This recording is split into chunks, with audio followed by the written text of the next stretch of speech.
บายดีสวัสดีเด้อพ่อแม่พี่น้อง FC เบิดทุกคนเด้อ แสดงความยินดีต้อนรับน้อง นี่ก็อยู่ที่บ้านนะฮะตั้งเมืองสองคนแค่สวรรณเขตพี่น้องอยู่ในงานบุญบังไฟแสนเนาะตั้งแรกปีแรกปีทำอิฐ จะมาหอดจอดเรือนะพี่น้องเนาะและก็ยินดีต้อนรับน้องทางการบุญเพียงพุทธาเมืองเนาะคณะประจำพรรคเมืองหัวหน้าของว่าการแนวเราต่างชาติเนาะยินดีต้อนรับทางการพันธุคำสอนหัวหน้ารัฐเนียมกรรมการพรรคเมืองหัวหน้ากองประชาการพรรคหางเมืองจะมาหอดจอดเรือของครอบครัวนะพี่น้องเนาะวันนี้ดีต้อนรับชมเชยเด้อเนาะทางเจ้าภาพแต่เจ้าเลยเนาะขอโทษขออภัยที่ไม่ได้ซื้อเนาะอดีตใดสำหรับโค้ชศกเลยครับโค้ชศกแบบจับสูตรนะพี่น้องว่าอะไรที่ผ่านกับขอโทษขออภัยวิธีน้องๆเนาะส่วนมากกับบังไฟมาแต่ฝั่งไทยพี่น้องเนาะมาแต่มีมาทางมุกดาหารและก็ขอนแก่นเนาะบังไฟแสนบังไฟล้านเป็นบังสุดท้ายเด้อไฮไลท์ก็แม่นเนาะ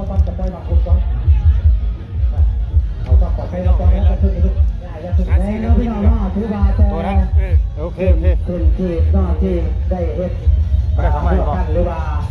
อันนั้นไว้ก็ถือว่าให้ออกจากสถานที่ตรงนั้นก่อนเนาะเรื่องจากคนที่ทำการสูตรวันนั้นสาเนาะอันนั้นหลายท่านขยับได้ไหมจงโชคดี3 2เลยไปโต้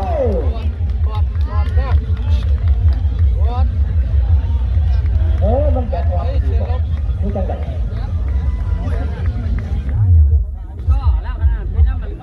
เอาลูกมีไปกันเนี่ยลูกมีที่ไพ่บ้างเดี๋ยวคนเช็คกันเลยครับคนเช็คไพ่กันเลยเดี๋ยวทำกล้องด้วยเดี๋ยวกันทำกล้องเดี๋ยวด้วยสะพานขึ้นชุบล่องโลดโลดงับขึ้นงับเวลาหนังครับแมนครับเจ้าแมนแล้วก็เก็บปืนชื่อนี้เบิร์ดโอ้ยมันจะพอดอะไรเอามาลุ่งไงก็ได้แล้วจะว่างับมันงับตรงผ้างับคือตึ๊บตัวเดียวเลยบ่อนี่มีไฟเดียวไปเปล่าเลยพี่จ่อจะลุงคือได้จ้ะไม่บอกจ่อดิพร้อมครับจ่อเลยไปพร้อมไปครับ3 2เลยไปต้องเซ็นลงออกพวกคนเนาะก็มาใส่อยู่เหรอเห็นยังเซ็นมาบ่ทำก็ได้ไปบ่มีเอาไปบ่มีเอาไปเอาหมอไปบ่มีชมไปเชื่องเลยอย่าไม่ชอบอีกอ้าวเด็กน่ะตัวตั้งเขาลองมันก็ตั้งเขาดึงมาตัวก่อนเอาลองให้ตรวจพี่ว่าแบตเตอรี่กำลังใส่เนาะพี่น้องเนาะเพราะว่าพวกเขากาเขาจะเตรียมดอกมะขามใส่อยู่เนาะนี่มะขวานนี่เขาไม่เขาจะมาให้นี่แจกนี่เอาไปจะเอาไปห้องแจกเรื่อยๆแจกไปแจกกระโหลกเอากินหน้าใช่หรือเปล่าครับเชิญใกล้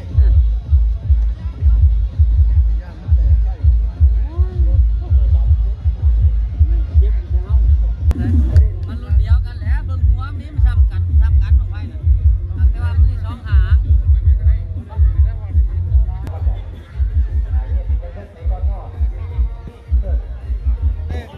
อันนี้คือเจ้าภาพเนาะผู้ที่ว่าจัดงานนี้เนาะพี่น้องเนาะ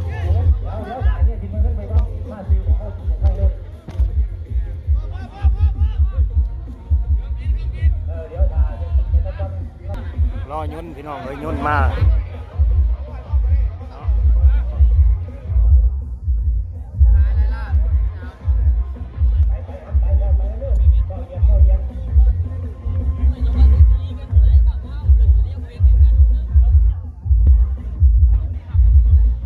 ดูน้ำกันพี่น้องไว้บาทเนาะหายเถื่อเลย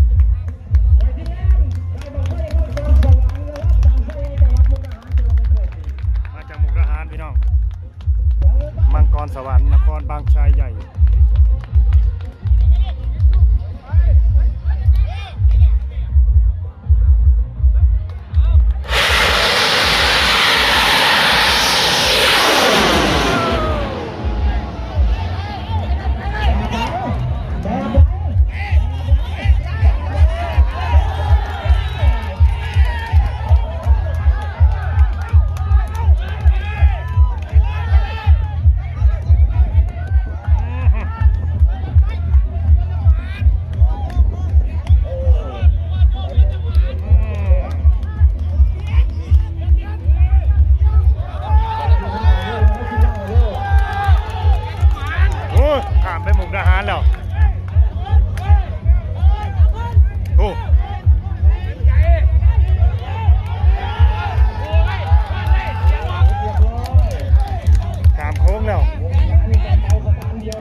านกล้องมาจับเวลาให้เนาะ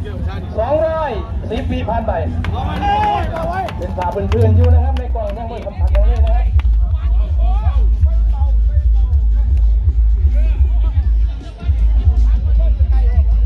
โอ้ยเจ็บคอเลย30ผ่านไปโอ้เบาดีมากๆครับดีบนล่างครับสังเกตแต่เข็บฝ่าเท้าเด้อพี่น้องเด้อต้องสังเกตหัวฝ่าเท้าไปเลยนะครับฝ่าเท้าแหลมๆตั้งๆนั่นไปไปไปไป บ่อยากไปแล้วบาดนี้ โอ้ยสายยาวหัวบ่สายไฟมันเส้นหน่อยนะมันนะ ดีในหนึ่งพี่น้องเลย เอาบ่เต็มจะเอาจะได้เสียรถเนาะสงสัยสิขึ้นซ่าลงอยู่คนจะทำเวลาหลายๆอยู่คนว่าเนาะแบบนี้เนาะ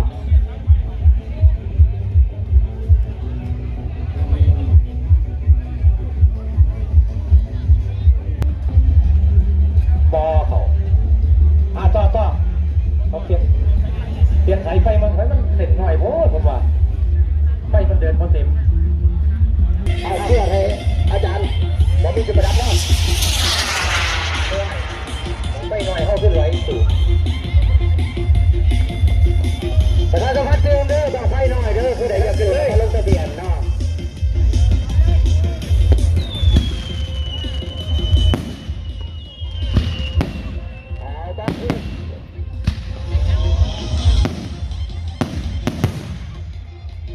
ไปจนแล้วเสียแม็กซ์เสียกล้วยจงโชคดี3-2เลยไป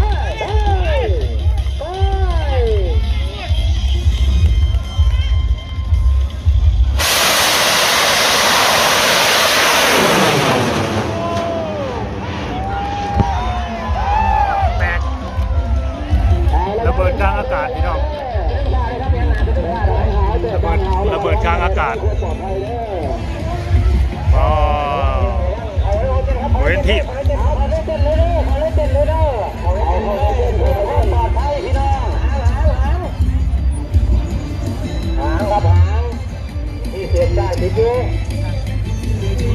ระเบิดกลางอากาศ 30 วินาที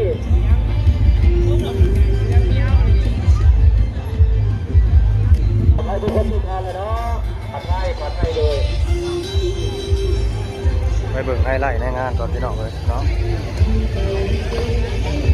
เนาะ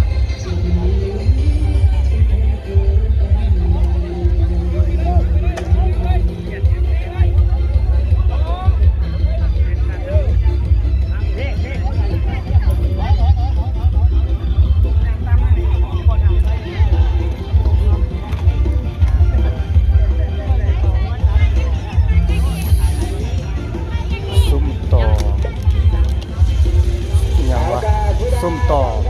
หลวงฟาร์ม ในใบสุทธิบัตรที่ว่าใบตารางการแข่งขันนากาที่มาได้กำหนดลงด้วยความสงบปลอดภัยอาจจะมีเหตุการณ์ตื่นตกใจแล้วเล่นพี่น้องแล้วแต่ว่าบางไฟตึงประกายกลางหาวแต่ปฏิปัญหาประดับ คอยบังไฟนครขอนแก่น ปลอดภัยทุกคนทุกท่านทุกภาคส่วนกันแล้วกันครับพี่น้องเนาะ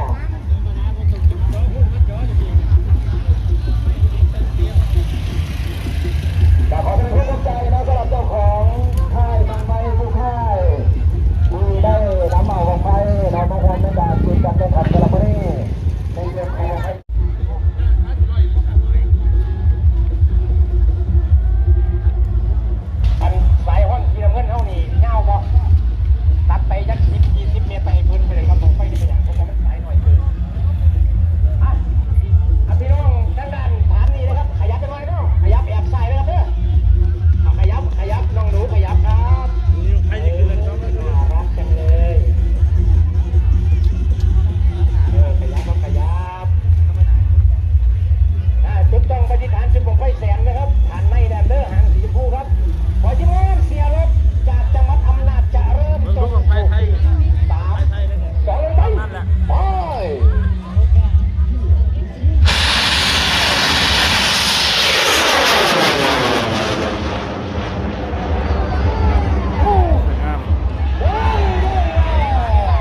ตก แส ที่ น วางๆเด้อตกใส่เคียงหัวพุ่นเด้อ บัวเขียวน้ำซุปเฮ้ย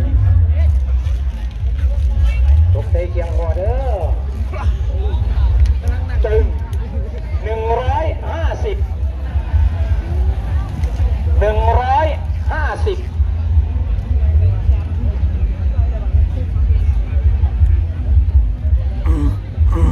เอากาพิบาตั้งใจตั้งที่16ของแต่ตารางการแข่งขันที่รองทีมงานเชียร์รถจากอำนาจเจริญได้ทำการแข่งขันจับเวลาในวินาทีสุดท้ายโดยทำเวลาสูงสุดได้ที่150 วินาทีพี่น้องเลยบังบนหลานนี่นะครับบังสายมือนะครับเป็นของผู้ใดยืนยันด้วยนะครับเป็นของผู้ใดครับสายมือบริการเปลี่ยนแปลงนะคอนเฟิร์มได้เลย